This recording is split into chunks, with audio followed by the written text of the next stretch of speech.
Graça e paz, um bom dia a todos que me ouvem. Hoje nós continuamos o nosso devocional diário. Estamos no capítulo 12 do livro de Marcos, o Evangelho, conforme escreveu Marcos. Se você estiver acompanhando as nossas proposições de leitura do Antigo Testamento, leia também Gênesis dos capítulos 41 até o 43, para que ao fim do ano você tenha lido toda a Escritura Sagrada. No capítulo 12, Jesus vai trazer uma parábola que vai denunciar ali aqueles fariseus, escribas, aqueles homens que estavam tentando matá-lo, mostrando para ele que havia um homem que tinha uma vinha, cercou a vinha e arrendou algumas pessoas. Quando ele mandava pessoas virem para estar ali cobrando seu resultado, eles insultaram, mataram, chegaram a matar até o filho.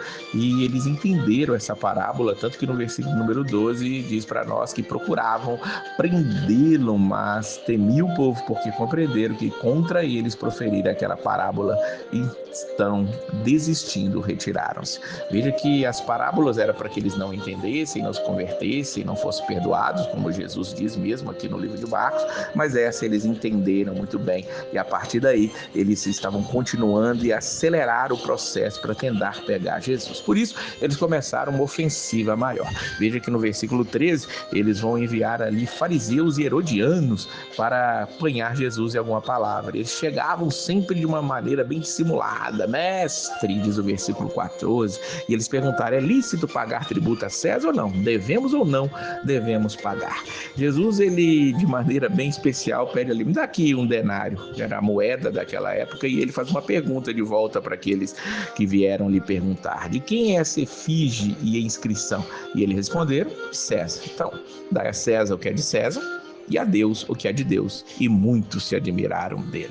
É interessante que Jesus ele fazia as coisas de uma maneira bem lúdica para que aquelas pessoas pudessem entender o que estava acontecendo, mas ainda assim eles não se convertiam, ainda assim não viam que eles estavam diante do próprio Deus ali, estavam tentando matar o Rei da Glória. Depois que saíram os herodianos, os fariseus, vieram os saduceus. Os saduceus eles não criam na ressurreição e por isso eles trouxeram uma proposição de Moisés, baseada na lei do Levirato, dizendo que se alguém se casasse com uma mulher e o homem morresse, a mulher tinha que se casar com o irmão daquela pessoa. Para quê? Para que ele desse descendência a ele. Ele traz ali uma hipótese muito difícil de acontecer, onde um homem se casou, morreu, e ela se casa com o seu irmão, ele morre, e diz o versículo 20 que havia 7 irmãos, todos os irmãos morreram. Aí eles fazem a pergunta, por fim, depois de todos, morreu também a mulher. Aí todos morreram. Então, e na ressurreição, quando eles ressuscitarem, de qual deles será ela esposa? Porque 7 a desposaram. É interessante isso aqui que Jesus responde, vocês não provém o vosso erro de não conhecer as Escrituras nem o poder de Deus? Eles estavam achando que eram melhores ali que os fariseus e chegam ali com a proposição totalmente sem nenhum nexo. Até porque esses saduceus eram aqueles que não criam na ressurreição. Jesus já sabia muito bem disso e Jesus vai dar uma aula para eles aqui sobre o Antigo Testamento, falando sobre essa ressurreição. Ele explica primeiro que quando ressuscitarem de entre os mortos, nem casarão, nem se darão em casamento, porém são como os anjos no céu.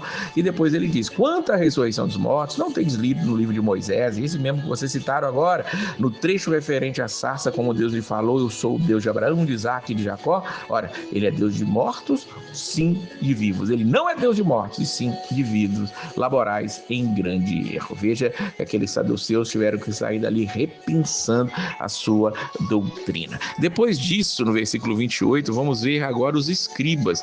É interessante que eles chegam achando que são melhores do que os saduceus e do que os fariseus ainda.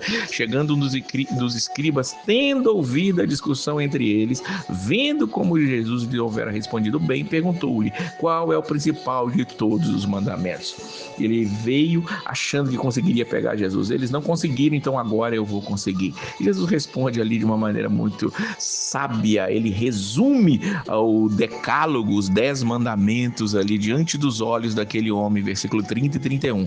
Amarás, pois, o Senhor teu Deus de todo o teu coração, de toda a tua alma, de todo o teu entendimento, de toda a tua força, o que resume ali os 4 primeiros mandamentos, a primeira tábua dos mandamentos, a primeira pedra dos mandamentos, e o segundo, versículo 31, semelhante a esse, o que resume os outros 6 é: amarás o teu próximo como a ti mesmo. Não há outro mandamento maior do que este. Se você for lá em Êxodo 20, onde ali os 10 mandamentos são dados, verá que realmente os primeiros mandamentos nos dizem de um relacionamento direto com Deus. Amar a Deus resolve esse problema.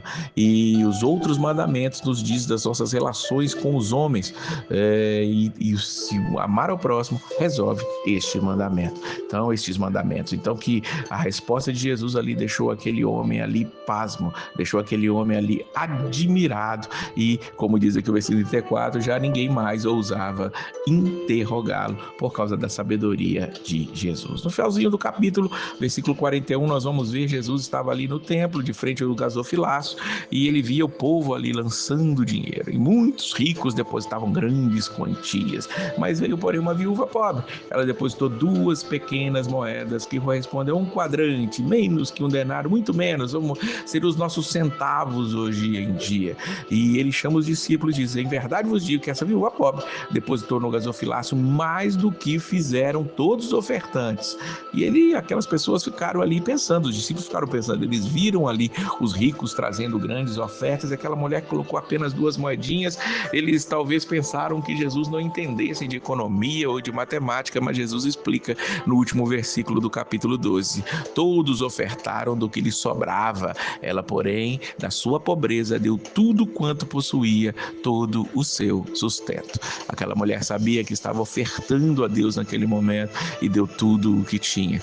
Como está a nossa oferta diante do Senhor? Seja ela financeira, seja ela do nosso tempo, da nossa força, dos dons que o próprio Deus nos deu, da nossa sabedoria, inteligência, dos nossos talentos, que nós estejamos ofertando o melhor ao Senhor e não deixando nada para depois. E a proposição dos devocionais é justamente isso: você dar o melhor do seu tempo, o melhor do seu dia, o melhor do seu entendimento. Medite, leia a palavra do Senhor. Se você está acompanhando a leitura do Antigo Testamento e deixou de ler algum dia, aproveite o sábado e domingo para colocar em dia. Chegue aí também no capítulo 43 de Gênesis para seguir adiante, lendo todo dia. Você se fortalece espiritualmente e a palavra de Deus vai penetrando em nós cada dia mais. Que Deus possa abençoar a sua vida sempre e a paz